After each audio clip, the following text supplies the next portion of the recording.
Side join பண்ணும்போது front side cloth வந்து நிறையா இருக்குது அப்படின்னு சொல்கிறீங்க. ஃப்ரண்ட் சைடு கிளாத் நிறையா வர்றதுக்கு ஒரே ரீசன் வந்து நம்ம டாட்டுக்காக விடுற அளவு வந்து அதிகமாக விட்டுருந்தா அந்த மாதிரி கம்ப்ளைண்ட் வரும். ஏன்னா நீங்கள் டாட் சின்னதாக பிடிக்கும்போது நீங்கள் சைடில் விடுற கிளாத் வந்து 3/4 இன்ச்சு அல்லது 1 இன்ச்சுக்கு நீங்கள் எக்ஸ்டெண்ட் பண்ணால் போதும். அந்த பட்டியோடைய நீளம் வந்து நான் ஏற்கனவே சொல்லியிருக்கேன் ஒரு கால்குலேஷன்.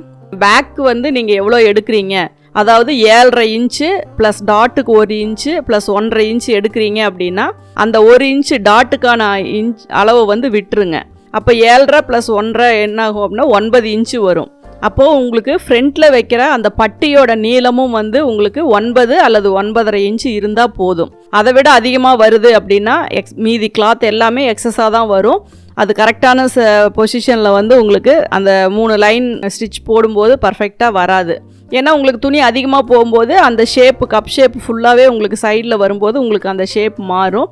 அதனால் நீங்கள் ரொம்ப டெப்த்தாக ஃப்ரண்ட்டு வச்சு, அதாவது 15 + ஒரு 16 இன்ச்சு வச்சு ரொம்ப கிராஸாக வந்து பட்டியெல்லாம் வெட்டும்போது தான் சைடில் வந்து நம்ம கப் ஷேப்புக்கு நிறையா கிளாத் விடும்போது 1.5 இன்ச்சு 1.25 இன்ச்சு விடலாம். நார்மலான கப் ஷேப்பு நார்மலாக நம்ம தைக்கிற ப்ளவுஸுக்கு எல்லாமே வந்து நீங்கள் சைடில் 1 இன்ச்சு அல்லது 3/4 இன்ச்சு விட்டிங்கனாவே போதும். நீங்கள் மெஷர் பண்ணி பார்க்கும்போது உங்களுக்கு பேக்கில் வெயிஸ்டோடைய சுற்றளவும் ஃப்ரண்ட்டு பட்டியோட சுற்றளவும் மேக்ஸிமம் ஈவனாக வரணும்.